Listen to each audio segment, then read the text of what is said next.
Mesdames et messieurs, bonjour. J'entame comme ça fera probablement venir ceux qui sont en train de finir leur café. Euh, je suis Pascal Ausseur, je suis un ancien amiral et je suis directeur général d'un think tank qui est basé à Toulon, qui s'appelle la Fondation méditerranéenne d'études stratégiques, qui se spécialise dans la région du grand voisinage sud de l'Europe. Donc, c'est-à-dire c'est l'Europe du Sud, les Balkans, la mer Noire, le Caucase du Sud. Vous voyez, je vais assez loin. J'embrasse l'Iran, bientôt l'Asie du Sud, donc l'Inde et le Pakistan et l'Inde, l'océan Indien, l'Afrique subsaharienne, l'Afrique du Nord. Voilà, tout ça, et bien sûr l'Europe et l'Europe du Sud. En fait, l'Europe, quasiment dans son intégralité, puisque la Méditerranée, c'est ce voisinage sud. Je parle de Méditerranée parce qu'on est, ça colle bien avec les thèmes précédents, mais le voisinage sud est clé pour l'Europe. Et là, aujourd'hui, maintenant, nous entamons une table ronde sur la géopolitique des mers et des océans. Et avant de présenter mes comparses, je voudrais vous donner quelques idées forces que je voudrais vous faire passer en introduction et qui permettra de lancer le débat. Et je vais vous expliquer pourquoi je pense que ce thème est absolument essentiel. D'abord parce que la géopolitique revient. Nous vivons une période qui est une rupture historique, après 2 siècles au moins, et peut-être plus d'ailleurs, de convergence globale vers le modèle européen, puis occidental, quand les Américains, les États-Unis ont fait caisse de résonance de ce modèle. On assiste à une fracturation généralisée qui est historique et qui va nous occuper pendant au moins 30, 40, enfin une ou deux générations, au moins. Au moins. Et cette fracturation, outre le fait qu'elle place l'Occident et l'Europe en marge, alors qu'elle était au centre du jeu, elle entraîne le retour de la géopolitique, le retour des intérêts, le retour des identités, le retour de la géographie et de la politique liée à la géographie et aux intérêts des communautés humaines et politiques diversifiées. Et ça, c'est un challenge, enfin un défi intellectuel pour nous, puisque nous étions au centre du jeu depuis progressivement. Hein, on s'était installé au centre du jeu depuis 2 siècles, depuis la révolution industrielle qu'a évoqué l'amiral Prazuc tout à l'heure, avec la machine à vapeur, hein, qui avait placé l'Europe au cœur. Et la mer, puisqu'on parle de la mer, c'est un lieu pour les conflits géopolitiques. C'est un lieu chimiquement pur, je dirais, pour vider une querelle géopolitique. La bataille d'Axiom, Salamine, Trafalgar, Tsushima, voilà. C'est des endroits, moi je suis un ancien militaire qui vous parle, c'est un endroit très facile pour vider une bonne querelle géopolitique et puis il y a un vainqueur et puis l'histoire bascule. Donc le retour de la géopolitique, c'est aussi le retour du combat en mer ou de la géopolitique en mer. Mais en même temps, c'est pas un retour dans l'histoire. On n'est pas reparti au début du 19e siècle, ou même au milieu, ou même à la fin du 19e siècle. Dans le même temps, la mondialisation est passée par là. Dans le même temps, nous sommes maintenant 8 milliards d'êtres humains. Quand je suis né, on était un peu plus de 2 milliards. Voilà, donc, et dans le même temps, on sort de au moins 40 ans de mondialisation, c'est-à-dire d'interaction économique extrêmement forte, porté par la mer pour tout ce qui est matériel. Ce micro est peut-être, il y a une marque allemande, mais il a été probablement fabriqué en Chine et il est venu dans un conteneur à Rotterdam avant de venir ici. Et tout ce qui passe sur Internet, donc le film qui est peut-être pris et qui est sur les réseaux ou qui sera un jour sur le réseau, passera sur des câbles sous-marins qui sont en mer. Donc cette mondialisation, elle est portée par la mer, et la mondialisation, elle existe, cette interaction de plus en plus forte, elle existe. Et donc, on a à la fois cette rupture et cette fusion, enfin, cette imbrication, et la mer est clé dans les deux cas. Donc, vous l'avez compris. Et notre système qui s'est construit sur cette mondialisation est complètement pris à revers. D'où le défi intellectuel que représente pour nous cette fracturation. Troisième point, le mot-clé que je voudrais sortir, c'est le mot rareté. Parce que cette extension démographique, 2 milliards, un peu plus de 2 milliards à ma naissance, 8 milliards aujourd'hui, et cette explosion de l'économie et de la consommation font que ce qui était illimité ne l'est plus. et qu'aujourd'hui, la question de l'appropriation des ressources, quelles qu'elles soient, devient clé, et tout le monde a compris qu'il n'y en aurait pas pour tout le monde. Donc ça rajoute de la tension à la tension, à la géopolitique. La géopolitique, c'est le rapport de puissance, donc c'est un logiciel intellectuel, mais comme en plus, il y aura des gagnants et des perdants, alors ça motive encore plus pour le rapport de puissance. Et en mer, il y a un enjeu particulier qui est l'appropriation de la mer par la terre, car en plus, on a des outils pour le faire. Donc on a envie de le faire, et on peut le faire de plus en plus loin, de plus en plus profond. La territorialisation des espaces maritimes. La FMES a fait une grosse étude qui est disponible sur notre site internet, que je vous propose de lire, sur ce sujet, a des impacts considérables. On en reparlera certainement ici. Le quatrième point que je voudrais souligner, c'est la fragilisation croissante du droit maritime, du droit international en général et du droit maritime en particulier, puisque cette mondialisation, elle s'est faite à travers des régulations internationales créées par les Européens et les Occidentaux, puisqu'ils étaient au centre du jeu, et qui est complètement remis en cause par cette fracturation et cette marginalisation des Européens et des Occidentaux. Donc le droit international, le multilatéralisme, etc., est bien sûr chaque jour un peu plus fragilisé. Et le droit maritime, pour ce qui nous concerne aujourd'hui, dans le domaine qu'on traite aujourd'hui, est enfreint tous les jours. Tous les jours. La libre circulation, les réglementations pour les zones économiques exclusives, l'activité de pêche, les zones de pêche ou pas, les zones d'exploration et d'exploitation du gaz sous-marin. Tout le monde se fiche du droit. Le droit maritime, chaque jour, est un peu moins appliqué dans l'indifférence générale. Et donc ça, c'est un facteur, je pense, du débat qu'on va avoir. Enfin, je voudrais finir sur un point plus culturel. On a parlé tout à l'heure de l'Europe maritime. Georges nous a expliqué avec brio que l'Europe est un continent maritime. Je ne crois pas. Je crois qu'une partie de l'Europe est maritime, une grosse partie continentale. Il y aurait eu un Allemand autour de cette table, je pense qu'il n'aurait pas du tout été d'accord avec toi. Et moi, j'ai été pendant 40 ans presque officier de marine dans un pays continental, de culture continentale, un pays de paysans, donc qui ne comprend rien à la mer. Donc malheureusement, l'Europe malheureusement ou pas d'ailleurs, c'est comme ça, il y a les paysans ont des tas de qualités, mais ce qui est intéressant aujourd'hui, c'est que toutes les puissances montantes sont continentales, de culture continentale. La Russie, montante ou remontante, hein, parce qu'il y a on redécouvre la roue là, hein, mais la Russie, la Chine, et plus proche de nous, la Turquie, l'Iran, voilà, ce sont des pays continentaux, des pays de paysans, des pays, la terre appartient à quelqu'un.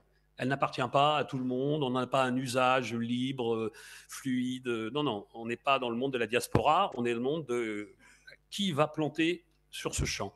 Et celui qui traverse le champ me demande l'autorisation de passer à travers. Ça change énormément de choses. Effectivement, la mondialisation s'est faite par l'Europe thalassocratique. Les Grecs, les Hollandais, les Britanniques, les Portugais, les Espagnols, les Français pas tellement finalement, et ça a été notre point faible probablement. Aujourd'hui, cette bascule stratégique et géopolitique, elle met des modèles intellectuels et culturels nouveaux sur la table qui remettent en cause, en plus de tout ce que je viens de dire avant, le rapport à la mer, le rapport à la multipropriété, au droit d'usage, etc., etc. Voilà. Je ne veux pas aller plus loin, mais c'était pour lancer quelques pistes de réflexion. Et maintenant, je présente mes comparses. Et je commence par Philippe Boulanger, qui est ici chez lui, puisqu'il est professeur des universités en géographie à Sorbonne Université. Vous dirigez le master GAED, géopolitique, information géographique numérique. Hein, vous travaillez sur la GeoInt, l'intelligence, le renseignement porté sur... Que l'on traduit aussi par fusion de données géolocalisées multicapteurs. Ah voilà, très bien. J'en parlerai tout à l'heure. Parfait. Vous avez écrit de nombreux livres. Votre prochain ouvrage, c'est La guerre d'Ukraine, géostratégie d'un conflit moderne, chez Armand Collin, c'est ça? À ma droite, j'ai François Laubert, qui est administrateur en chef des affaires maritimes, qui dirige l'École nationale supérieure maritime depuis 2022, qui a été directeur de cabinet du ministre de la Mer. C'est là qu'on s'est connus quand j'étais préfet maritime. Et voilà, et qui est un expert de l'action de l'État et de la présence de l'État dans la mer, et un expert de la formation, ce qui est au cœur du débat, de l'activité, de notre réflexion aujourd'hui. Et enfin, Nicolas Mazzucchi, qui est aujourd'hui, je ne vais pas me tromper sur ton titre, directeur stratégie et wargaming au Centre d'études stratégiques de la Marine, au CESM de la Marine nationale, spécialiste des questions de stratégie navale, de géoéconomie, de la géoéconomie de l'énergie et des matières premières, ainsi que de la cyberstratégie. Et son dernier livre s'appelle La confrontation en mer, l'avenir de la stratégie navale, aux éditions du Rocher en 2024. C'est bien ça? Eh bien, Nicolas, je vais te passer la parole. D'abord, quelle est ton analyse sur les évolutions stratégiques et plus précisément l'impact dans le domaine militaire et naval, dans le pacte de la militarisation de la mer?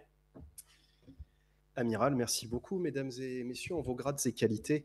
Merci pour cette invitation. Alors, Amiral, vous me permettrez de rebondir sur vos propos pour commencer cette petite introduction sur les questions de réarmement naval. Et comme nous sommes dans un dialogue franco-hellénique, je me permettrai évidemment de citer Thucydide, je me permettrai de revenir au dialogue mélien et de rappeler qu'en mer comme ailleurs, la justice ne s'applique qu'entre égaux.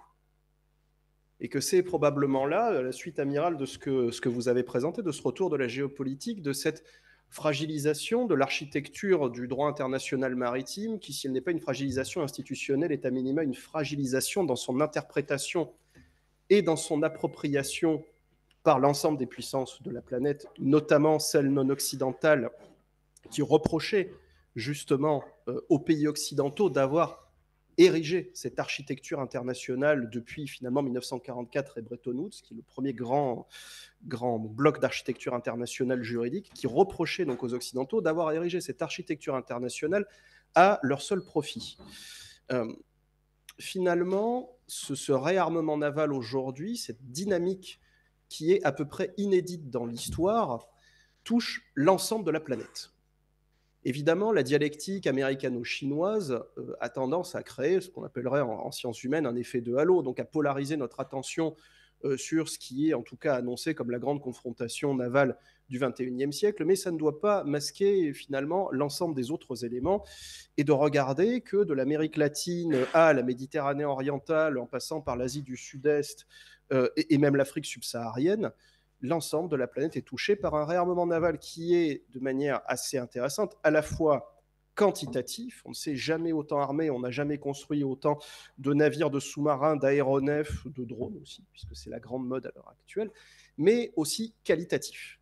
On voit l'évolution des marines. Si je prends le cas, justement pour rester dans notre cadre franco-hellénique, de la Méditerranée orientale, on se rend bien compte que si l'on prend, on va dire, les 4 grandes marines de la zone de Méditerranée orientale que sont la Grèce, la Turquie, Israël et l'Égypte, ce réarmement naval se fait par l'acquisition, pour la plupart de ces pays, de nouvelles capacités.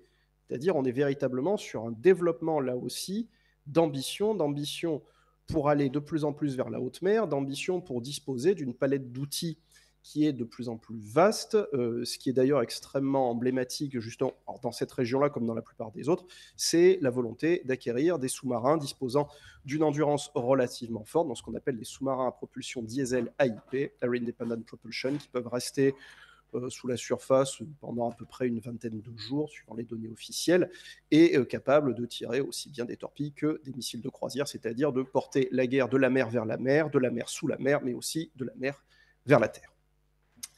Alors pourquoi en arrive-t-on là, Amiral, vous l'avez bien décrit, finalement notre monde mondialisé est un monde maritimisé, 90 et quelques % des données circulent à l'heure actuelle sous la mer et quasiment 99% des marchandises du monde s'échangent par la mer. Donc, pour en revenir, alors non pas, pour le coup, je suis désolé, un penseur ni français ni grec, mais bien britannique, qui s'appelait Winston Churchill, qui a été, au début de la Première Guerre mondiale, le ministre de la Marine, le First Sea Lord. Winston Churchill rappelait que quand on parle de la guerre navale, quand on parle de l'action militaire en mer, on ne défend pas son commerce, on défend sa liberté, on défend l'essence même de sa nation. Car si vous avez évoqué le mot de rareté comme étant le mot cardinal de votre intervention, je me permettrai moi de changer et d'évoquer un mot qui pour le coup est bien grec et français aussi, qui est le mot de liberté, puisque en mer, à la fois au titre du droit international maritime, dont c'est le concept cardinal, la liberté de circulation, mais aussi au titre de la stratégie navale, puisque c'est là aussi le concept cardinal de la stratégie navale, tout est affaire de liberté. Le combat en mer ne cherche qu'une seule chose, il cherche à acquérir de la liberté ou à dénier de la liberté à l'adversaire. Et pour ce faire, nous sommes confrontés à une double dynamique, et c'est par là que je m'arrêterai. La première est de savoir, ce combat en mer, où doit-il se porter?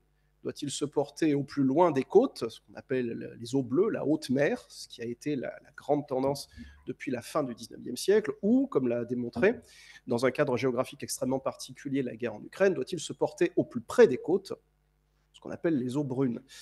Eh bien, heureusement ou malheureusement, je ne sais pas, le combat en mer doit aujourd'hui se porter non pas sur l'un ou sur l'autre, mais sur les deux en même temps, et j'irai même plus loin, il doit se porter en réalité sur les deux en même temps, en y rajoutant l'espace interstitiel qui existe entre eux, qui s'appelle les eaux vertes, qu'on identifiera à peu près, pour faire simple, à la zone économique exclusive, qui est en fait aujourd'hui la zone dans laquelle se développent les activités critiques en mer.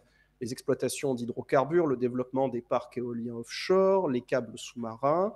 Depuis quelques années, la possibilité d'immerger des data centers, on se rend compte qu'en fait, cette zone, qui d'ailleurs est une zone qui n'est pas une zone souveraine, il n'existe qu'une exclusivité de l'exploitation économique, devient une zone qui est critique pour l'ensemble des pays côtiers de la planète. Et donc ces marines doivent maintenant agir dans ces trois espaces à la fois, ces eaux brunes au plus près des côtes, ces eaux bleues dans la haute mer, ces eaux vertes dans l'intermédiaire, et dans une logique qui, cette fois, n'est pas horizontale mais verticale, doivent agir de l'espace au fond des mers.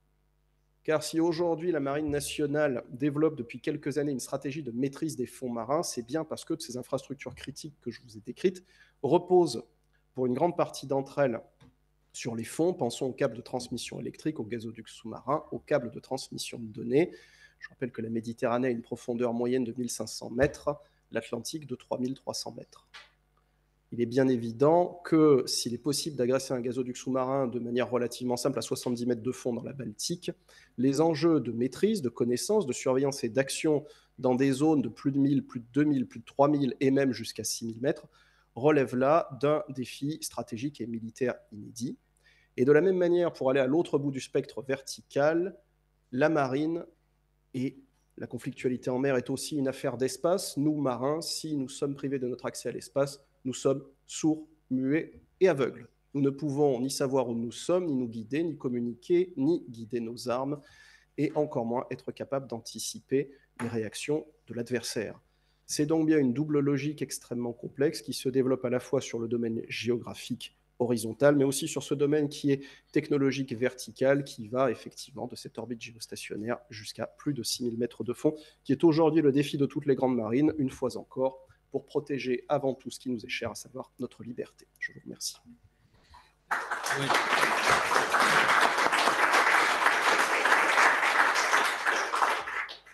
Donc on posera des questions après. Donc on va passer directement au deuxième intervenant, à François Lambert, spécialiste donc de la place de l'État, de l'action de l'État dans la mer et le rapport entre les États et l'environnement maritime. La question, j'ai en fait deux questions à te poser. C'est comment, dans cette configuration, et notamment compte tenu des responsabilités considérables que la France a, deuxième espace maritime sous sa responsabilité, comment peut s'organiser et s'adapter l'action de l'État dans cette configuration où les tensions et les capacités augmentent partout et souvent à notre détriment.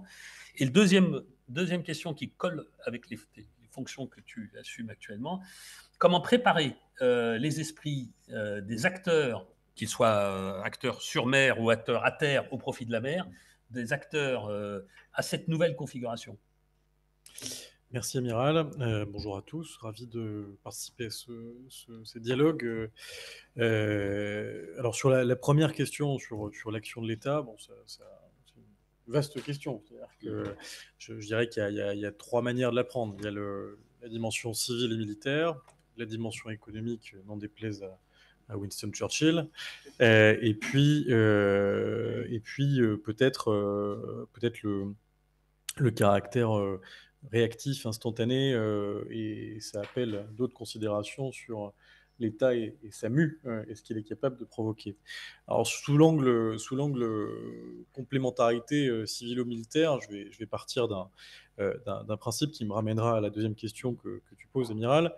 qui est ce qu'on essaye de provoquer avec l'école navale. Nous en parlions tout à l'heure avec l'amiral Prazuc, qui est attaché en tant qu'ancien chef d'état-major à ce rapprochement entre la marine marchande et la marine nationale.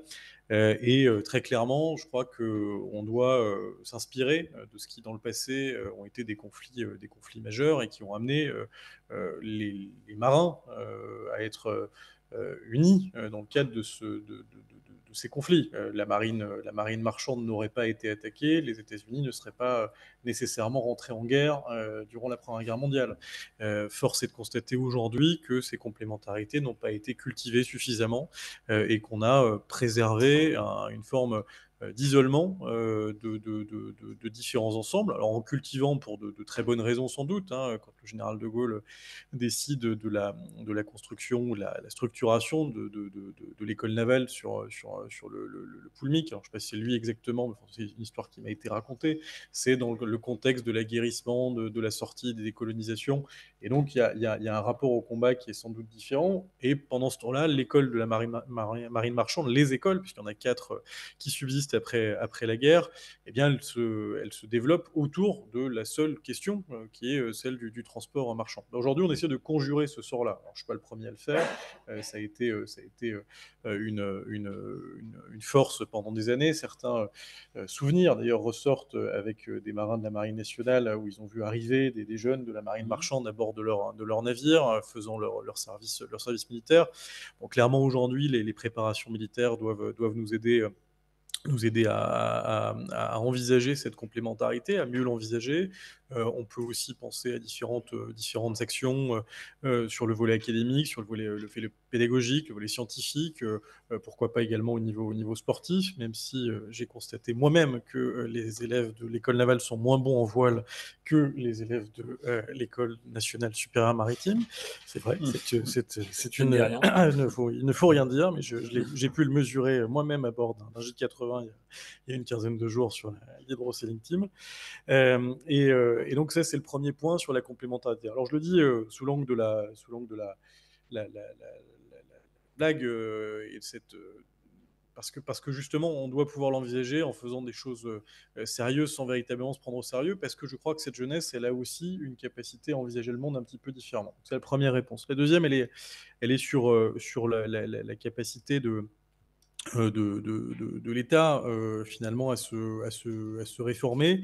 On doit être capable dans l'action de l'État d'imaginer que certaines politiques ont été mises de côté. Alors moi, je suis un très grand partisan de la direction générale de la mer, qui n'est pas incompatible avec le secrétaire général de la mer, qui est une institution qui a été créée en 95, après que la Miss Mer, la mission pour la mer, ait été créée dans les années 70, fin des années 70. Je pense que le secrétariat général de la mer a toute sa place pour coordonner l'action de l'État en mer, l'action de l'ensemble des forces de contrôle, et on le voit tous les jours, hein, avec l'importance des crosses, mais également le rôle des préfets maritimes. Je pense que je ne pourrais pas donner de leçons à l'amiral, et c'était d'ailleurs pas mon souhait.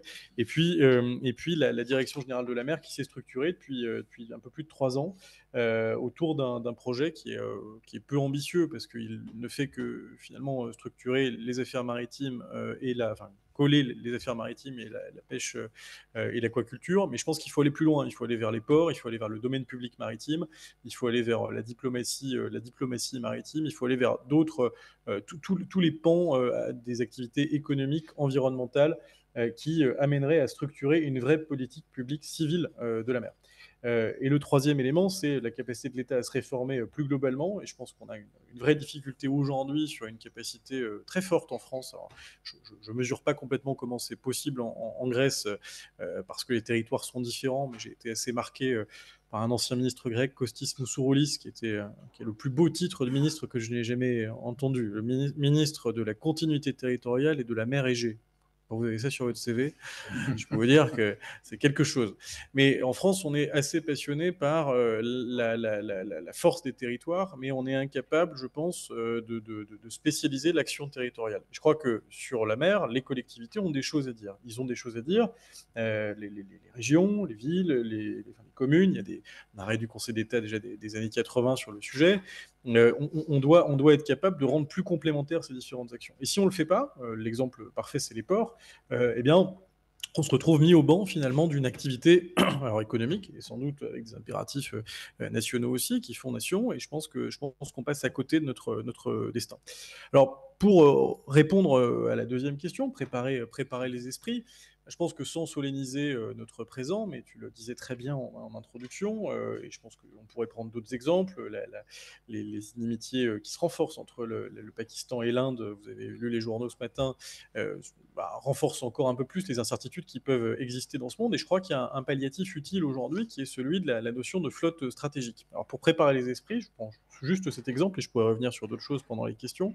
La flotte stratégique, c'est un concept qui est né dans les années 2010, qu'on a essayé de faire émerger avec un député à l'époque, Arnaud Leroy, qui l'a posé dans sa loi du 20 juin 2016, loi économie bleue, qui s'est traduit par un décret le 9 mai 2017, qui vise à dire quel type de navire, après un travail qui a été fait par le SGMR d'ailleurs, pour circonstancier les navires qui devaient être concernés par cette flotte stratégique, et ça n'est toujours pas mis en œuvre. Pourquoi ? Parce qu'on a préféré développer le concept de stratégie de flotte par rapport à la flotte stratégique. Alors vous allez me dire, en Grèce, je pense que on confond les deux ensemble, puisqu'il y a une flotte contrôlée qui est importante, et puis parce que la marine militaire, mais tu le disais, se redéveloppe. Je crois qu'il faut être capable aujourd'hui de reprendre cette thématique de la flotte stratégique. Ça a été fait par Yannick Chenvar, un parlementaire varois, qui a fait des propositions utiles. Moi, je vais même un petit peu plus loin. J'ai contribué à ce rapport sur la demande du ministre de la Mer pour essayer de proposer aux jeunes que j'ai l'honneur de former un contrat d'engagement maritime qui viserait à les obliger, une forme de coercition, pendant un certain nombre d'années à rester dans le domaine de la marine marchande. Et à ce titre-là, être un vivier finalement de la flotte stratégique. Alors toute comparaison avec le secteur médical sur les derniers jours est nulle et non avenue, mais en réalité, pour faire cette proposition, je me suis inspiré de la loi sur l'hôpital de 2009, comme quoi c'est les laits et les relais de la mer, hein, c'est assez cyclique, mais je pense que ce serait extrêmement utile aujourd'hui d'être capable de se projeter en disant nous doublons le nombre d'officiers diplômés par l'école entre 2021 et 2027, nous avons une proportion qui peut être sous pavillon français, ça veut dire une capacité souveraine, et ça veut dire que dans le cadre d'un conflit, en complément de la marine nationale, en complément des alliances qui sont les nôtres, et en premier lieu les alliances européennes que nous avons su développer, et notamment en Méditerranée orientale, eh bien, on doit être capable de mobiliser ces forces vives de la nation. Je vous remercie, je suis à votre disposition pour des questions. Très bien.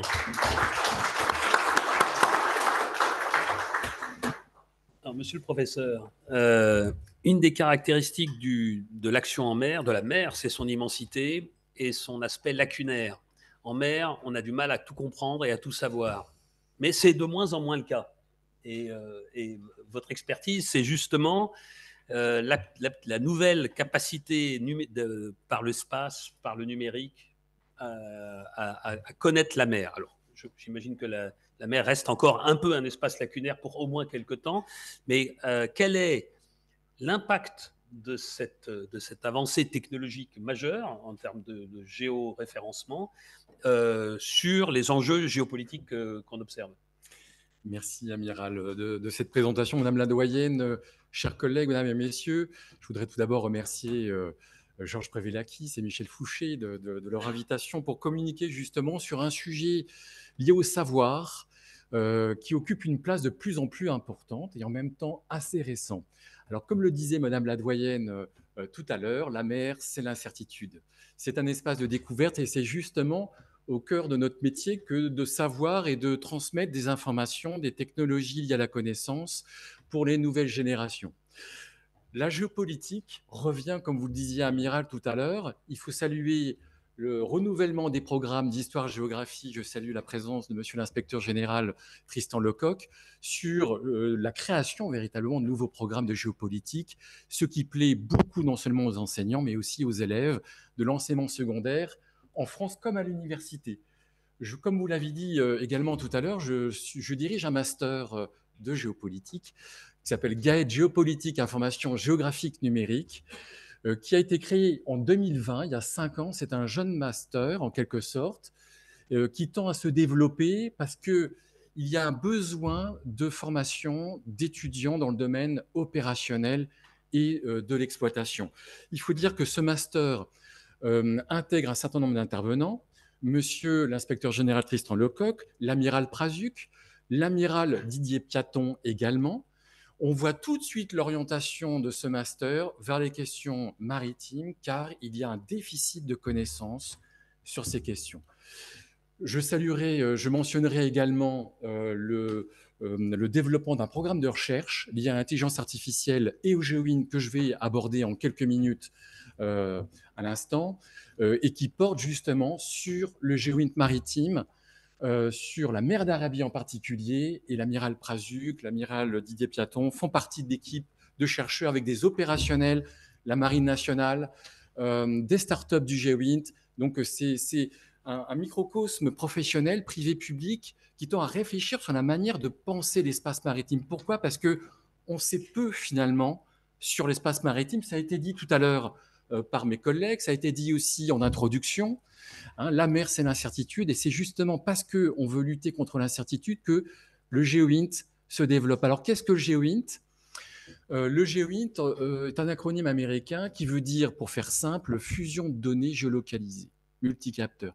Donc, à l'origine, on a quelques informations, et puis on s'est rendu compte qu'avec les technologies numériques, quantité d'informations, on appelait le big data il y a 10 ans, poser un certain nombre de questions, mais était une opportunité pour en savoir plus dans les 3 niveaux minimum que mon collègue soulignait tout à l'heure, la surface des mers, la colonne d'eau, les fonds marins. Et l'idée, c'est de pouvoir penser l'information géographique pour la traiter, l'exploiter et répondre à un besoin opérationnel. Alors Michel Fouché n'est pas là ce matin, mais il a écrit un excellent ouvrage récemment en 2024 qui s'intitule « Conseiller le prince », où il explique que la géopolitique, ce n'est pas un savoir académique inutile, c'est un savoir qui doit devenir opérationnel, que la pensée géopolitique doit se tourner vers le demandeur d'information. Or, le demandeur d'information, il est multiple. C'est le chef d'état-major de la marine, c'est le chef d'état-major des armées, c'est le chef d'entreprise, c'est également une autre activité XY, et on se rend compte en fait que s'il y a un domaine que l'on ne connaît pas beaucoup, c'est le domaine maritime. Le GeoWind est né aux États-Unis il y a une vingtaine d'années pour traiter de l'information aéroterrestre.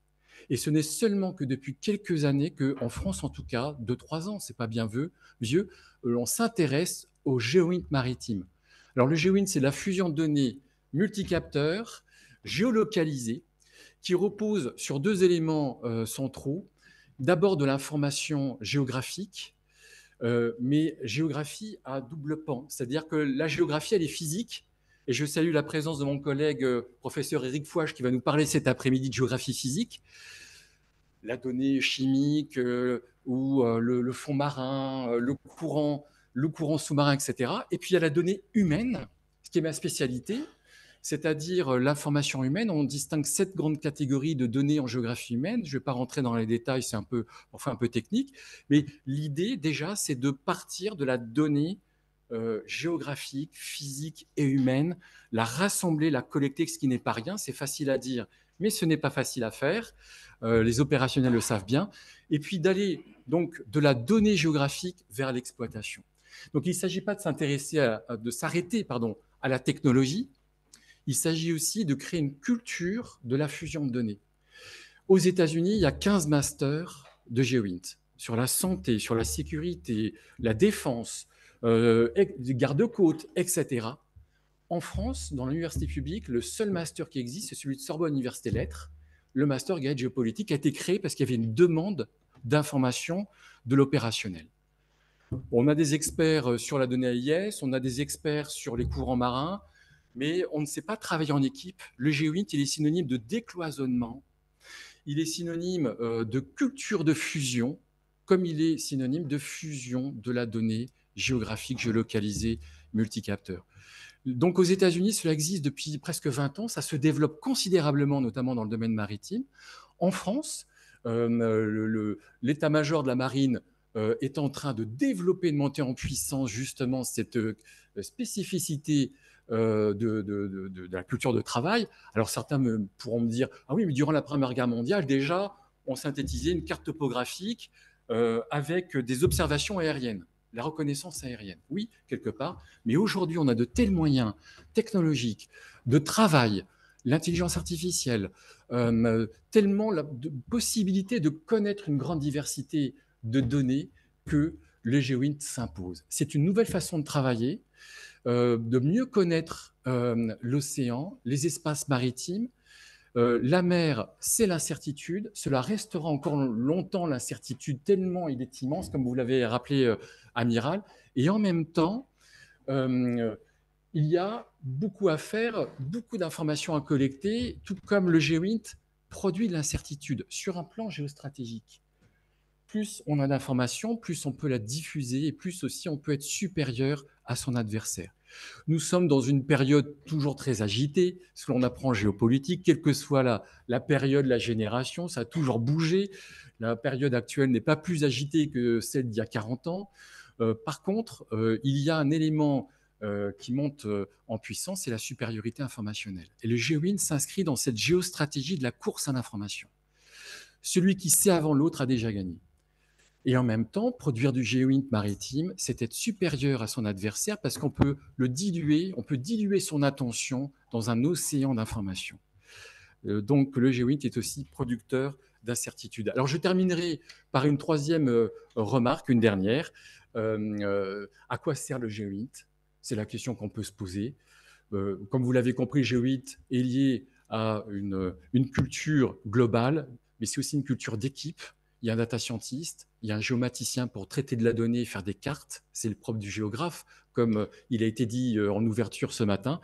Mais c'est aussi être capable de réfléchir. Ça s'apprend. Être un exploitant, un opérationnel exploitant prend des années. C'est un véritable métier qui est parfois oublié par l'opérationnel, mais de moins en moins heureusement. Et le GeoInt sert d'abord à être supérieur dans le domaine de la connaissance, ce qui permet aux décideurs de prendre la meilleure décision. C'est en cela que le géographe, une sorte de conseiller du prince, justement, on ne le voit jamais, on ne l'entend pas, mais il est là, il conseille, il apporte justement une plus-value que les autres n'ont pas. Ensuite, il y a un domaine qui est en plein développement, quel que soit le sujet, c'était mentionné tout à l'heure, c'est celui de la gestion de crise. La crise environnementale, la crise portuaire, etc., la crise des migrants en Méditerranée. Et c'est en cela que le GeoInt est en train de se développer dans le domaine aéroterrestre depuis plus de 10 ans, dans le domaine maritime depuis quelques années. On voit toute l'importance justement de ce domaine de la connaissance. Et c'est en cela justement que Sorbonne Université forme les étudiants, favorise la recherche dans le domaine de la fusion de données géolocalisées multicapteurs. Je vous remercie de votre attention. Merci.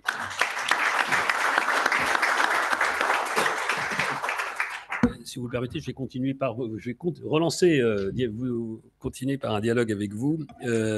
Merci pour l'explication de ce que c'est que le GeoInt et son impact et comment ça s'organise. Et on a bien conscience qu'on est au début d'un phénomène qui n'a pas fini de se développer. Je voudrais revenir au cœur de l'impact géopolitique. La transparence du champ de bataille. Quand on suit la guerre en Ukraine, on réalise à quel point, là en l'occurrence on est dans l'aéroterrestre, c'est pas mon métier, mais quand même nos camarades de l'armée de terre qui suivent ça de très près, on explique à quel point ça a complètement changé la donne de savoir ce qui se passe à 30 km derrière, dans la ville ou derrière la colline que vous protégez, etc. Une fois encore, une des caractéristiques premières du combat maritime, c'était l'opacité de ce milieu. Et la première chose que vous devez faire quand vous faites la guerre sur mer, c'est de trouver l'adversaire. Et vous pouvez passer des journées sans aller trouver. Et déjà, entre bateaux de surface, mais alors en plus, sous le dioptre, ça devient extrêmement compliqué. Le GeoInt, il a vocation à percer ce brouillard. Alors, et on est à mi-chemin, on va dire même au 10e du chemin. Quel est l'impact actuel et quel est l'impact possible, potentiel des avancées de GeoInt dans les rapports de force entre États? Je finis pour donner un autre exemple. Les Houthis ne pourraient pas tirer sur des bateaux avec succès s'ils n'avaient pas des informations de GeoInt sur le trafic maritime qui passe en mer Rouge. Donc, il tirerait à l'aveugle, et un missile à l'aveugle, ça n'a très très peu de chances de faire but. Donc voilà, on a là un exemple extrêmement concret, quotidien, d'une application de GeoInt, même pas pour un État, même pas pour une marine, mais pour un groupe armé qui n'a pas un bateau, mais qui arrive à faire une bataille navale sans bateau, grâce au GeoInt. Donc si on tire la pelote, quels sont les impacts à long terme? Il y a beaucoup à dire, hein, y compris sur l'expression de transparence du champ de bataille, qui est intéressante, hein, qui est à la mode depuis 2 ans environ, à peu près depuis le début de la guerre d'Ukraine, qui est en même temps relativisée, parce que les auteurs anciens l'avaient déjà écrit, Hérodote, Strabon, surtout Strabon dans Géographie, tome 1, qui dit que la connaissance, merci madame, la connaissance est essentielle pour le décideur, mais en même temps, il n'y a rien de plus difficile que de savoir. Donc, même lorsque l'on a les outils, on peut être pris par l'illusion de la connaissance par les technologies, on reste dans un domaine d'incertitude. Donc, l'opacité, en fait, elle est permanente. Et le doute existe dans l'esprit de ceux qui travaillent l'information, qui doivent apporter une étude géopolitique. Cela dit, il y a des impacts. Et ça a été très, très bien écrit par mes collègues américains sur le GeoInt. Il y a quantité d'ouvrages sur la question, vous verrez sur votre navigateur. C'est un domaine naissant en France, mais aux États-Unis, on en parle très bien, avec une culture américaine qui est un peu différente de la nôtre. C'est qu'il y a une accélération du tempo des opérations. Il y a une demande de rapidité de l'information. Le décideur sait que l'on peut avoir de l'information plus rapidement, donc il exerce aussi une certaine pression sur ses équipes d'exploitants, d'analystes, etc. Il y a également l'idée que l'on peut tromper l'adversaire, comme je le disais tout à l'heure. Donc, il y a quantité d'impact sur le plan. Alors, quel plan ensuite? Il y a différents niveaux, stratégique, opératique, tactique. Le tactique, c'est le local. Vous parliez des outils, Amiral, à l'instant. C'est certain que le GeoInt, qui était une affaire de spécialistes il y a au moins 20 ans, l'est de moins en moins. C'est une culture de travail, c'est une intelligence de terrain, en quelque sorte, le GeoInt. C'est de savoir exploiter de la donnée, il faut savoir faire des cartes. Alors, les outils sont à proximité de la route maritime, donc ils ont un visuel déjà. On peut se mettre à la place de la puissance américaine qui ont des têtes d'opération à travers le monde et qui doivent gérer par le GeoInt en temps réel, parce que c'est une notion d'ailleurs que je n'ai pas précisée. La donnée, elle est géolocalisée, mais elle est aussi fournie en temps réel et il faut produire de l'information presque en temps réel, donc extrêmement rapidement. Donc selon le niveau auquel on se situe, la Méditerranée, le canal de Suez ou la mer Rouge, ou à l'échelle mondiale, eh bien, le raisonnement change, la façon de travailler change. Ce n'est pas la même façon de penser l'espace maritime, mais généralement, on est à une échelle locale pour un décideur parce que le besoin, il est là, on le voit. Et pour rebondir sur ce que vous disiez, hein, ça n'a pas été prouvé, je n'ai pas trouvé non plus d'informations sur le sujet, mais il est vrai que pour atteindre un objectif par un missile solaire ou autre, eh bien, il faut avoir de l'information, savoir exactement localiser sa cible, ce qui demande déjà une certaine réflexion, des outils, une méthode, une planification. Voilà, tout se prépare à l'avance. C'est un vrai sujet, hein. Tout comme durant la guerre d'Ukraine, depuis 2022, chaque armée utilise du GeoInt. On n'en sait pas trop, sinon que l'armée française fournit du GeoInt à l'armée ukrainienne, tout comme l'armée américaine le fait également.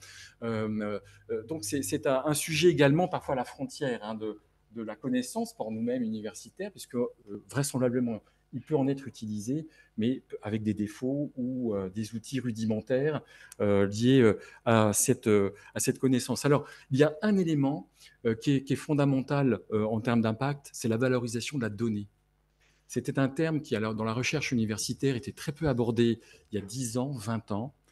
Je dirige un séminaire sur le GeoInt depuis 13 ans, donc j'invite toutes les semaines des spécialistes, des opérationnels, des marins aussi. L'amiral Vendier, à l'époque chef d'état-major de la marine, était intervenu pour ouvrir en 2020-2021 ce séminaire. Donc, il est libre, ouvert à tous. Hein, si cela vous intéresse, n'hésitez pas à revenir vers moi. Et la donnée est l'objet de réflexion, de mutation d'une culture de travail, quelle que soit l'entreprise, et en particulier la Marine nationale. Le GeoINS, c'est une diversité de données. Alors, je n'ai pas le temps d'en parler, mais c'est une diversité de données. Ce sont des produits, ce sont des outils de cartographie, ce sont également des procédés de visuels, d'infographie liés à l'exploitation. C'est un champ extrêmement large.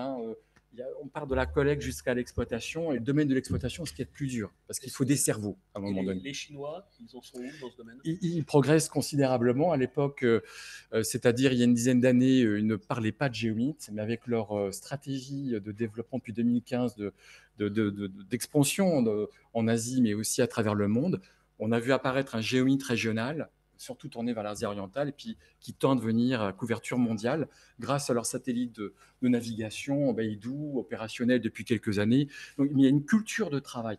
La technologie, en fait, on peut, quand on est une grande puissance comme la Chine, l'acquérir assez rapidement. Ensuite, il y a une logique, il y a un mode de fonctionnement, un logiciel, j'ai entendu le mot tout à l'heure, un logiciel à propos de la connaissance de la mer. Et c'est exactement cela, c'est-à-dire une manière de s'approprier la connaissance pour la retourner en fonction d'un besoin. Ce qu'a écrit aussi Michel Fouché, d'ailleurs, il le dit très très bien dans son ouvrage que j'ai cité tout à l'heure.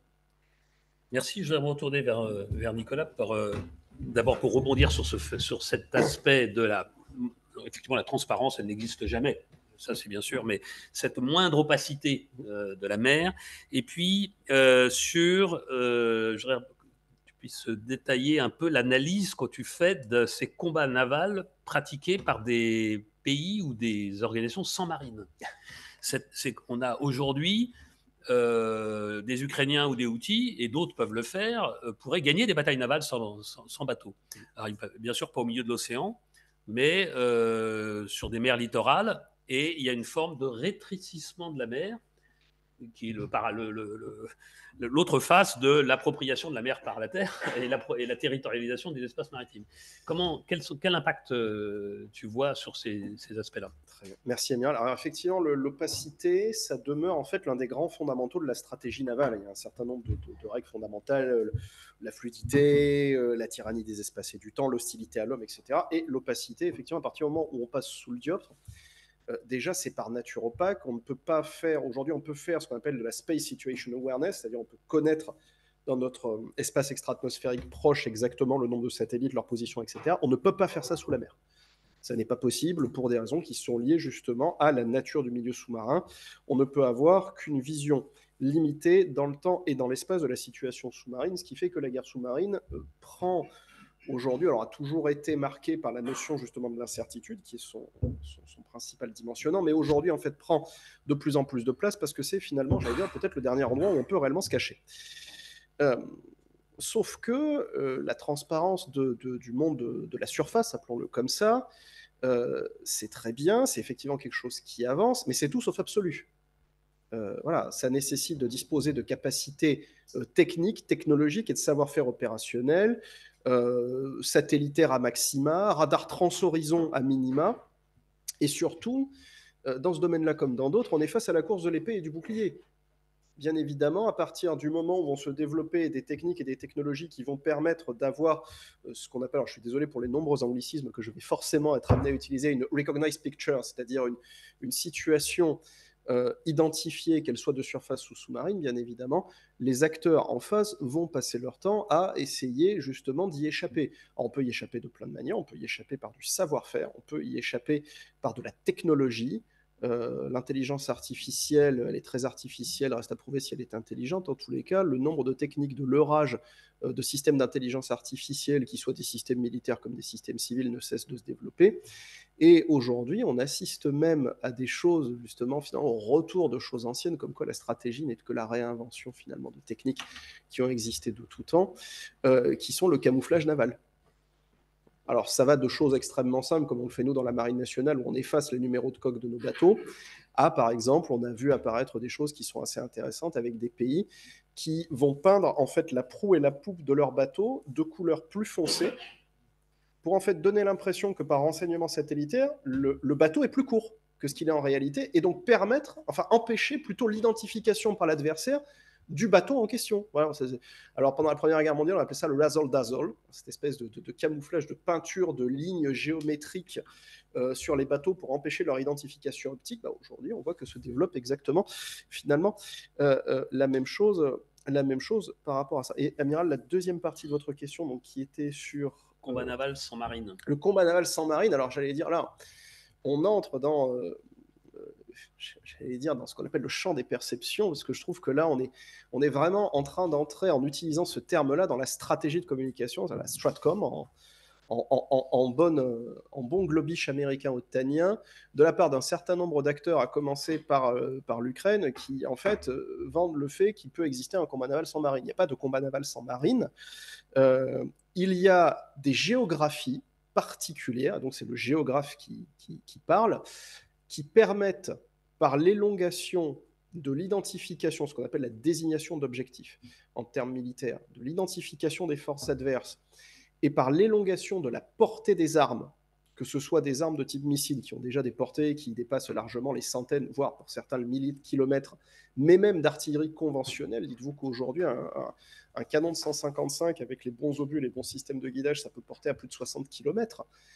Par ces capacités-là, désignation d'objectifs et capacité à porter le feu d'une part, et des géographies particulières, des goulots d'étranglement. Si on parle de la mer Noire est une mer qui est une mer quasi fermée, avec un seul point d'entrée, si on accepte le point d'entrée artificiel qui est le système des 5 mers. Et quand on parle justement de la mer Rouge, du Bab el-Mandeb, là aussi, on est sur des géographies qui sont extrêmement particulières. Donc on est plutôt sur une capacité d'agression de la terre vers la mer qui se développe, plutôt qu'un combat naval. Pour moi, on n'est pas dans un combat naval. On est dans ce que j'appelle moi un combat d'interface. Un combat d'interface, il y en a deux, très simplement. Il y a l'aéronaval entre la mer et l'air, et l'amphibie entre la terre et la mer. On avait tendance à penser l'amphibie de la mer vers la terre, mais l'amphibie, et l'Ukraine nous le rappelle, il se pense aussi dans le sens, il se pense aussi de la terre vers la mer. Et c'est ça que ça manifeste. Mais quand on regarde, effectivement, on peut agresser dans des géographies particulières la mer depuis la terre. Mais une fois de plus, et comme vous le disiez bien, quand on se trouve au milieu de la Méditerranée, au milieu de l'Atlantique, là, à un certain moment, il faut disposer de forces d'une toute autre nature. Et une fois de plus, revenons-en à l'essence de la stratégie, quel est le but qu'on va poursuivre par rapport à ça, là aussi, et quel est l'adversaire auquel on va faire face. Donc, il y a quand même beaucoup de questions qui se posent, et voilà, je vais être plutôt prudent sur cet élément-là. Les batailles sémantiques, à l'université, on aime les mener parce que c'est aussi derrière les mots, il y a des concepts, et c'est tout à fait honorable, hein, c'est pas du tout là, mais mon petit cerveau de praticien sur mer réagit. Quand on est commandant d'une frégate, qu'on prenne un missile qui soit tiré par un bateau ou par une batterie côtière, au final, c'est la même chose. Si le bateau doit couler, il coule, et on a perdu le contrôle de la mer, parce qu'on n'est plus sur la mer pour la contrôler. Et quand je suis rentré dans la marine, tout début des années 80, on était au pic de la guerre froide, donc la Troisième Guerre mondiale était envisagée, même si elle n'était pas très loin d'être certaine, mais on l'envisageait, on la planifiait. La marine russe, la 7e flotte russe, l'escadra qui était en Méditerranée, on lui donnait moins d'une semaine pour vivre. En 4 jours, l'affaire était réglée, parce que déjà à l'époque, la Méditerranée est une mer trop petite pour protéger longtemps des bateaux de surface qui n'arrivent pas à se cacher. Alors aujourd'hui, avec les moyens qu'on a développés, ça ne prendrait pas une semaine, ça prendrait 48 heures ou peut-être un peu plus, mais pas tellement plus. Le dioptre restant pour l'instant un domaine où le géoint n'a pas encore progressé, mais bon, la science, c'est la science. On ne clore pas du tout le débat, mais c'est parce que moi, je suis à la tête d'un think tank. Alors, on aime bien la confrontation d'idées dans un think tank, parce que c'est comme ça, c'est par la maïotique que, encore un grec, nous a appris que c'est comme ça qu'on progressait. Je me retourne vers François et je voudrais parler de l'État. Parce que, tu l'as dit, on redécouvre une forme de politique, et on a du mal d'ailleurs à retrouver ce que faisaient nos grands-pères ou nos arrière-grands-pères, c'est-à-dire le lien entre l'activité commerciale à la mer et l'activité militaire à la mer, le développement économique et la protection face à une menace qui peut être une menace militaire. Bon, l'histoire revient avec des problématiques qui ne sont pas si nouvelles que ça. Alors pour le coup, là, rien de neuf sous le soleil, je suis assez d'accord. On redécouvre qu'une nation, un continent, une civilisation peut être mortelle. Là encore, nos grands-parents le savaient, nos arrière-grands-parents aussi, et on l'avait un petit peu trop oublié. Le retour du politique, c'est quand même, on peut dire que le Covid, d'une certaine façon, a été pour nos concitoyens un électrochoc dans ce domaine. Le retour de l'État, est le retour du fait identitaire national, la nation, comment articuler un État. On voit bien que les puissances sont souvent des puissances qui s'appuient sur des phénomènes d'identité forte, et ce qui n'empêche pas des articulations et des liaisons. Comment ça pose la question de ce qu'on appelle aujourd'hui dans le vocabulaire des gens qui s'occupent de la conflictualité, l'hybridité. C'est-à-dire qu'on peut vous faire mal, on peut vous dominer en vous envoyant des missiles sur votre ville, ou sur votre port, ou sur vos bateaux de commerce, ou sur vos bateaux de guerre, mais on peut aussi vous envoyer des missiles informationnels qui détruisent complètement la cohésion sociale et font que les gens restent chez eux et finalement en quelque sorte, se laisse soumettre sans combattre. Donc cette action, alors comment peut-on articuler l'action de l'État dès le temps de paix, dès maintenant, sachant que le temps de paix, le chef d'état-major des armées a l'habitude de parler de compétition, c'est la situation classique, et qu'on passe très vite en confrontation. Ça, on est en contestation, pardon, c'est ça son terme, où les choses se durcissent, et même quelquefois très localement en confrontation. Donc on passe du temps de paix au temps de guerre, instantanément ou très très rapidement, dans une zone donnée, alors qu'à côté, on est en temps tout à fait normal. Donc les missiles volent et les avions de ligne transportent les touristes à côté des missiles. Et quelquefois d'ailleurs, un avion de ligne tombe tué par un missile, et personne ne comprend. Personne ne comprend qu'on puisse faire la guerre et partir en vacances au même moment, au même endroit. Oui, mais c'est malheureusement la réalité du monde dans lequel nous vivons, ce qui renforce l'action de l'État et ce qui renforce les interfaces entre l'économie et la sécurité et la défense. Comment est-ce que toi, tu analyses ça peut-être à partir de l'exemple de la flotte stratégique que tu as évoqué, à mon avis très pertinent, il y en a peut-être d'autres. Merci, Amiral.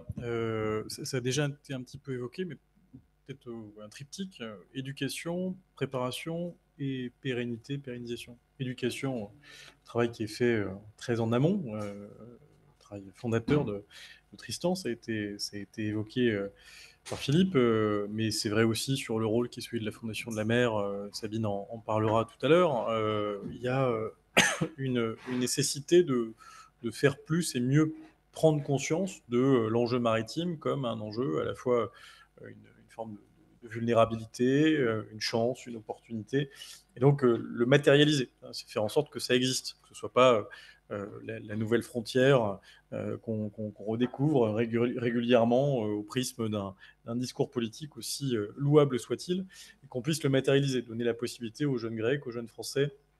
C'est sans doute beaucoup plus vrai en Grèce du fait de la continuité territoriale que j'évoquais tout à l'heure, mais être capable de prendre conscience qu'un conflit, la proximité directe, j'ai bien aimé la question des eaux bleues, des eaux brunes ou des eaux vertes, je trouve que c'est très parlant, parce que la couleur mais aussi, aide aussi à donner une perspective. Ensuite, la préparation, effectivement, je pense que c'est là-dedans que la flotte stratégique prend tout son sens.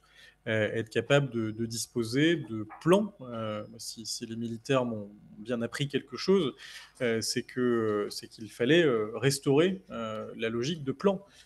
On a fait de la génération dont je fais partie une génération de nostalgiques du plan. C'est-à-dire que nous, on a été éduqués dans les universités, à Sciences Po, comme finalement des admirateurs, puisqu'on allait sur le pont Ozanne de Jean-François Gravier, sans jamais l'avoir lu, mais c'est la Datar, c'est ce qu'on a voulu pour reconstruire un pays qui était en lambeaux après la Seconde Guerre mondiale. Force est de constater qu'en réalité, cette logique de plan, elle s'est évaporée, ou alors des plans, on en a tous les 4 jours, et c'est très compliqué, enfin c'est beaucoup plus compliqué de rendre le plan ou les plans compatibles, et donc on passe plus de temps à essayer de les rendre compatibles que finalement à édifier et à suivre ce grand plan. Et là-dedans, je pense qu'on a quand même encore beaucoup de travail. Et puis peut-être la pérennité. Et permettez-moi là-dedans de rendre hommage sans flagornerie aux Grecs. Les Grecs ont inventé la politique maritime intégrée. Alors, certains vont aller raffiner et puis dire que c'est pas les Grecs, mais c'est qu'un commissaire qui s'appelait Joe Borg qui arrive juste avant. Et durant la commission Barroso, à partir de 2008, il y a une ancienne opposante au régime des colonels qui s'appelle Maria Damanaki, qui est commissaire. Et Maria Damanaki, malgré son peu de compatibilité avec certains membres du gouvernement grec à l'époque, dans les années 2011-2012, eh bien, elle va quand même dans le sens de la structuration de cette politique maritime intégrée. Alors pourquoi ? Pourquoi ? Parce que très simplement, la problématique maritime en Grèce, je ne l'apprendrai à personne ici, elle est aussi liée, et tu l'évoquais tout à l'heure, je sais plus, à la question turque. À la question turque. La déclaration de Limassol en 2012, Limassol c'est la présidence grecque, la présidence chypriote de l'Union européenne, les Grecs sont très présents, et si on développe autant le concept de politique maritime intégrée, c'est aussi et surtout pour des questions de défense. Précisément parce que la pérennité d'un espace, quand on, sans le cadastrer, et on a déjà eu cette discussion, Amiral, quand on évoquait la possibilité d'évolution de l'administration de la mer. Mais la politique maritime intégrée, quand elle se construit dans le temps, la directive de 2012 sur la planification spatiale, elle amène à dire je veux mettre en perspective un espace, un aménagement du territoire, une planification. Je reviens à mon histoire de planification pour dire voilà comment on s'organise entre les usages et les usagers. Voilà comment on est capable de circuler à l'échelle des eaux plutôt vertes ou brunes, mais en tout cas à proximité directe du littoral, et qui nous permettent de dire si là vous nous attaquez, vous marquez, vous y allez beaucoup trop fort, et c'est comme si vous étiez sur notre territoire national. Et donc j'en reviens à mon problème d'éducation et à la mise en perspective qu'on peut avoir. Donc ce triptyque ne me paraît pas complètement incohérent pour affirmer la place qui est celle de l'État devant ce réveil des puissances et l'indispensable prise de conscience de notre maritimité générale. Je vais donner la parole à la salle pour que vous puissiez poser quelques questions, mais je voudrais rebondir une dernière fois sur ce point, parce que il y a un autre aspect que j'ai un peu effleuré, mais qui renforce cette nécessité d'avoir une vision globale et que les États s'approprient cette responsabilité, refassent de la politique. C'est la coexistence de problématiques qui sont tout aussi importantes et qui ne s'excluent pas l'autre, mais qui s'additionnent. Je m'explique. J'ai dit tout à l'heure, le chef d'état-major des armées a l'habitude de dire on peut passer de la confrontation, enfin du temps de compétition classique à la confrontation en un instant, dans un endroit donné. Et donc, on change de monde instantanément. Mais souvent, quand on parle de géopolitique, on a toute une partie de gens qui disent mais attendez, on a des enjeux qui sont absolument pas géopolitiques, qui sont anti-géopolitiques. Le réchauffement climatique, la biodiversité, et même la finance, enfin il y a la criminalité organisée, voilà les pandémies, voilà des enjeux majeurs qui concernent l'appareil d'État et qui sont transnationaux, transétatiques, transgéopolitiques. Donc on peut très bien les opposer l'un à l'autre. Et en fait, dans la pratique, les deux coexistent. Les deux, donc on doit gérer les deux. D'un côté, les Grecs doivent discuter avec les Turcs pour la qualité des eaux de la mer Égée, et de l'autre côté, ils doivent se méfier parce que les Turcs ont dit qu'un jour ou l'autre, ils reprendraient une partie des îles grecques de la mer Égée. Et donc, la personne avec qui vous négociez, et plus que vous négociez, vous coopérez pour élaborer un espace partagé à peu près harmonieux pour les deux côtés, et la personne qui peut vous agresser et vous lancer un missile un jour. Et vous ne pouvez pas évacuer cette option. Et c'est le monde dans lequel nous vivons. C'est le monde dans lequel nous vivons. Et ça, c'est pour ça qu'il y a un défi intellectuel majeur pour notre génération.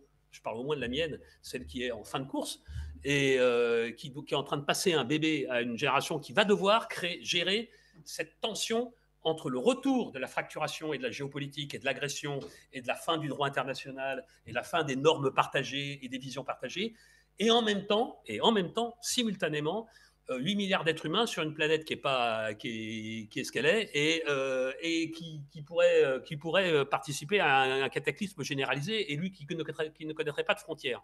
Donc ce chacun pour soi, et en même temps on travaille tous, on est tous dans le même bain.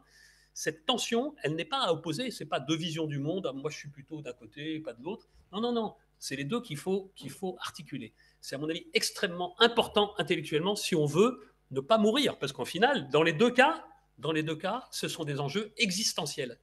Alors on avait oublié l'un, la géopolitique, parce qu'on pensait vivre dans un monde post-politique, post-géopolitique, post-national, post-religieux, post-rapport de force.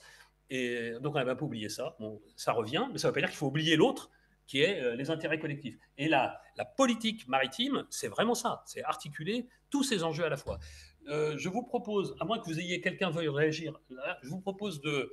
On a encore 7 minutes pour prendre des questions. Donc, si vous voulez, je vous propose, ceux qui ont des questions ou des commentaires, n'hésitez pas à les faire. Et puis, on fera un tour de table de clôture. Oui, Sabine? Bravo et merci beaucoup de ces échanges passionnants. Moi, j'avais une question sur la mer Méditerranée et la relation entre la rive sud de la mer Méditerranée et la rive nord.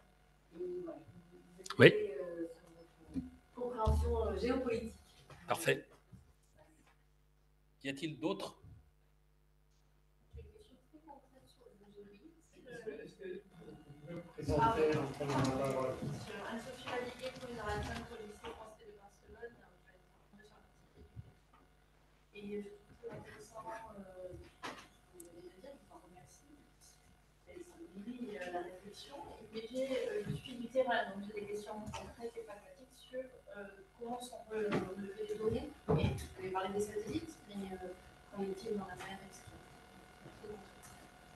Alors, je commence à répondre peut-être. Peut-être, on prend, parce qu'on n'aura pas le temps de faire un deuxième tour, donc on prend une troisième question et après on. Oui, bonjour,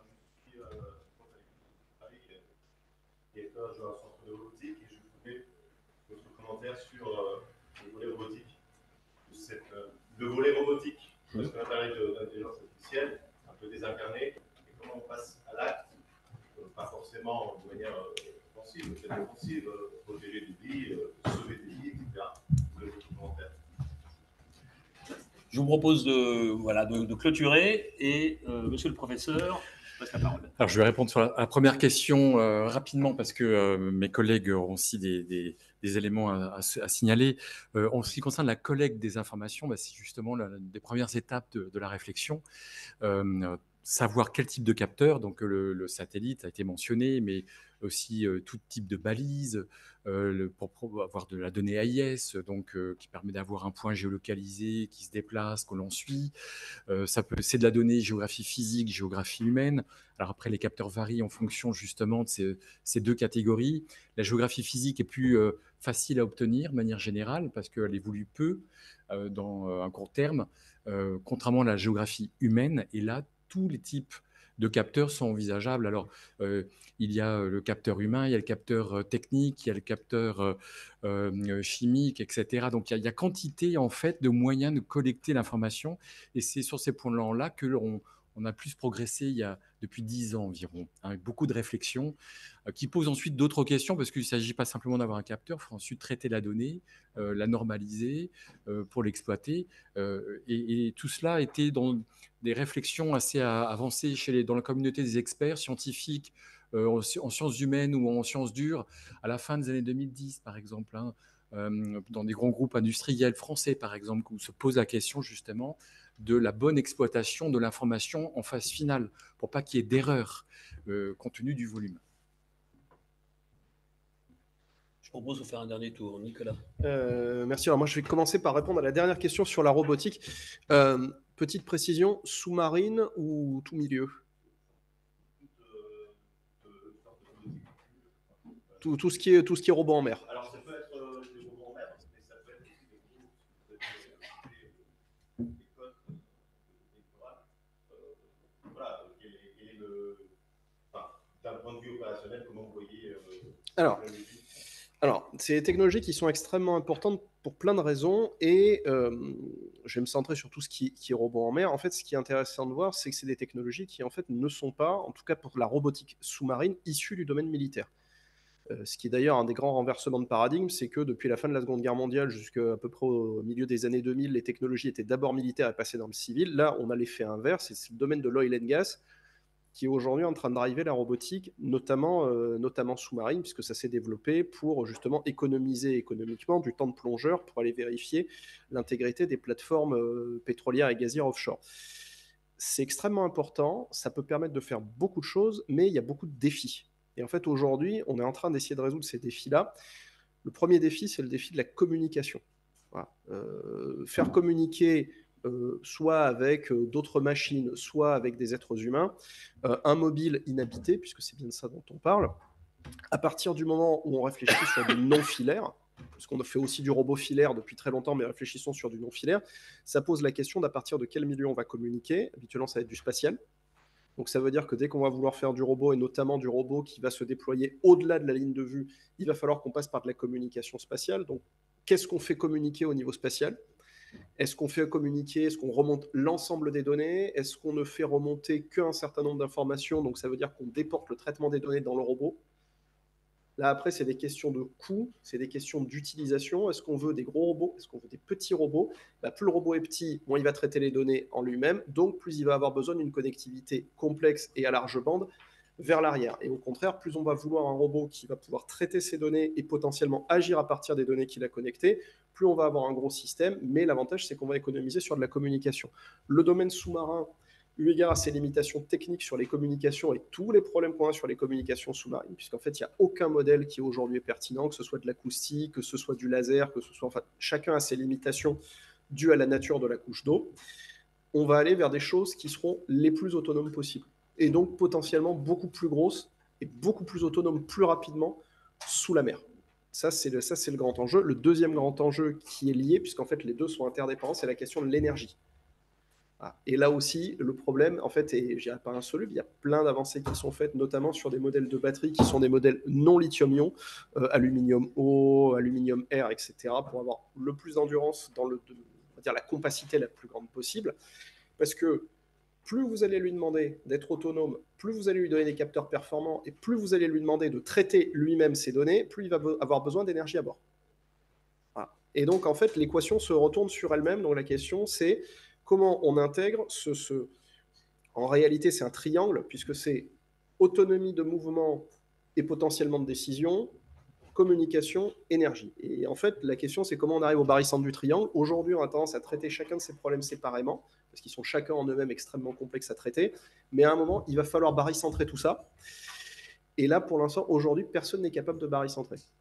Les plus avancés sont dans ce domaine-là, les Américains, les Chinois, de manière pas très surprenante, et les Norvégiens, qui sont aujourd'hui probablement en termes de robotique, notamment sous-marine, les meilleurs du monde. Mais inutile de vous dire, voilà, avec ce que je viens de vous dire, que la Marine nationale s'intéresse de très près en fait au sujet, et pour tout un tas de missions qui ne sont pas forcément d'ailleurs des missions, on va dire d'essence militaire. On parlait de GeoInt, l'un des endroits où on va déployer beaucoup, question de budget, de robots de surface et sous-marins, c'est pour la question de l'océanographie et de l'hydrographie. Un programme qui s'appelle CHOV, donc composante hydrographique et océanographique du futur, qui va intégrer énormément de capacités robotisées, parce que justement, c'est ce qui est le plus intéressant, en fait, d'aller envoyer du robot nomadisé pour capter de la donnée, la transmettre soit de manière brute, soit de manière raffinée, en temps plus ou moins réel. François. Merci. Peut-être un petit regret par rapport à ce que j'ai pu évoquer, puisqu'on a beaucoup parlé du rôle de l'État, mais l'État doit aussi être conscient de ses limites. J'ai évoqué son caractère protéiforme, les difficultés qu'on peut avoir à faire cohabiter différentes politiques publiques. Je ne voudrais pas passer sous silence le rôle de l'entreprise. Or, aujourd'hui, c'est le réveil des États, c'est le réveil des puissances, mais c'est aussi le réveil des entreprises.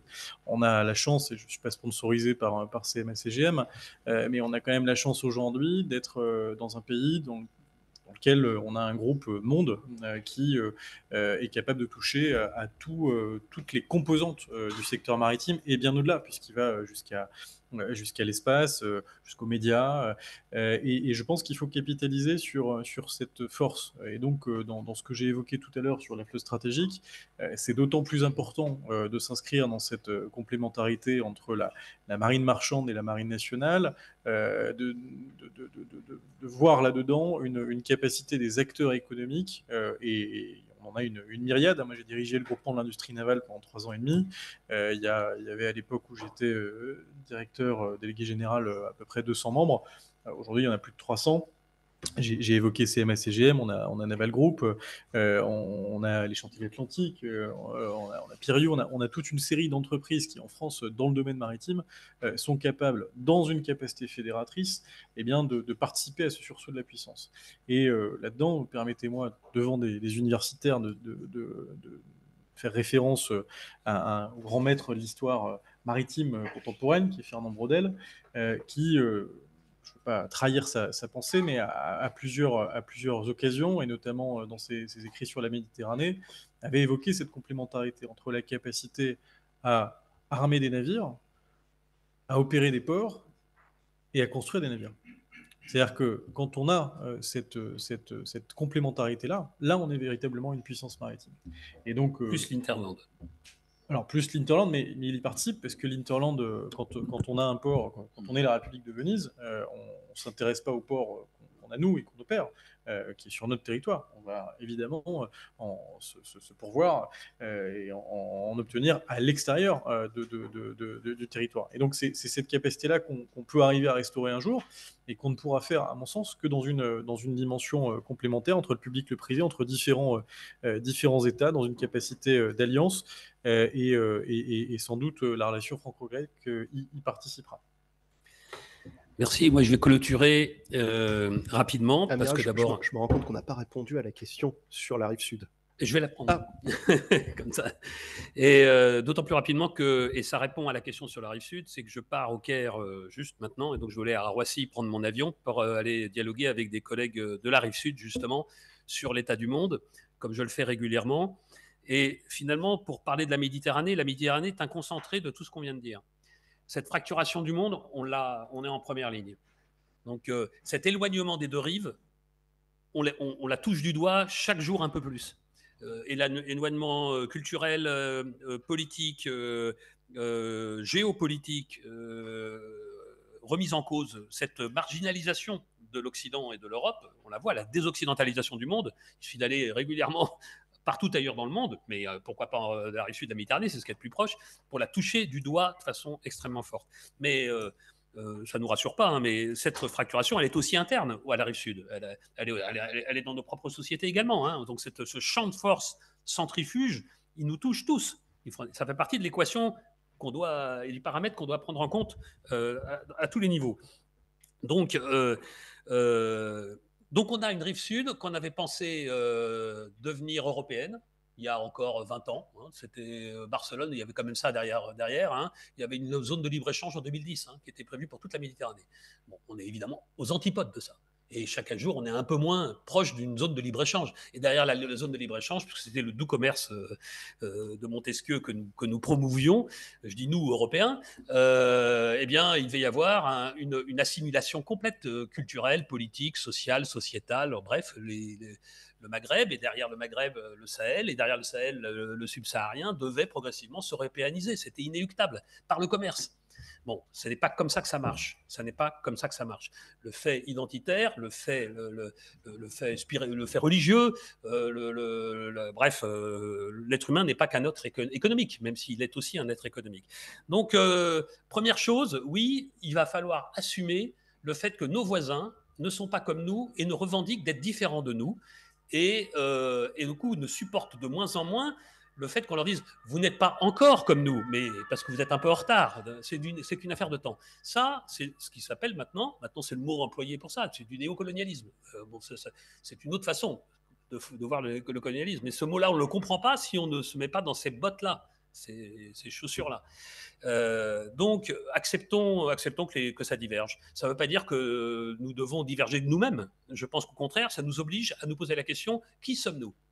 Et donc ce fait, moi ce qui me frappe quand je discute avec mes interlocuteurs, d'où qu'ils soient, c'est que le fait identitaire, dans la partie noble de la chose, c'est-à-dire qui suis-je, devient un fait majeur. Et c'est pour ça que le fait national revient si fortement. C'est que les gens ont besoin de s'identifier en disant qui suis-je, qui sommes-nous ?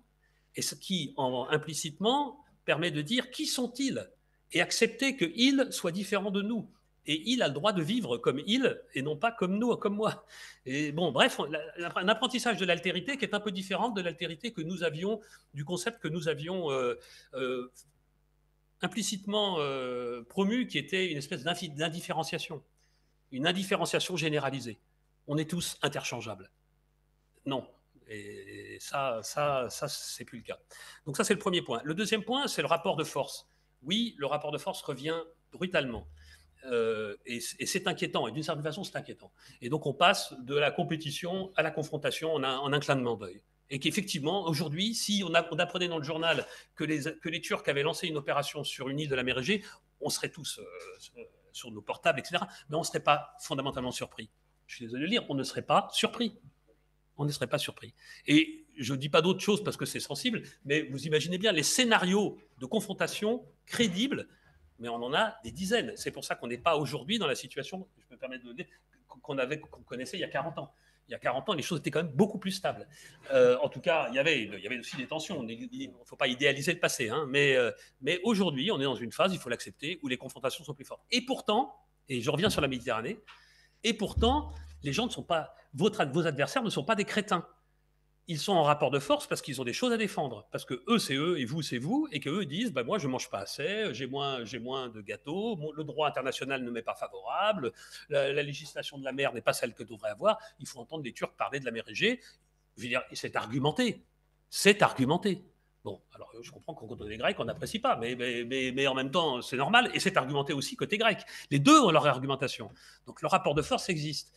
Et il existe. Et il est là. Et il faut l'accepter. Il ne faut pas le nier, il faut le préparer, l'anticiper et rentrer dans une coopération. Ce qui, quelquefois, n'empêchera pas le rapport de force complet. Et les missiles peuvent taper, peuvent partir. Mais on a aussi des intérêts communs. Et les gens en face ne sont pas des idiots, ils ont conscience parfaitement des intérêts communs. L'exemple parfait de la Méditerranée, c'est l'environnement. La FMS a organisé un colloque il y a 3 semaines sur l'environnement méditerranéen à Marseille, très grand succès, les actes sont sur notre site.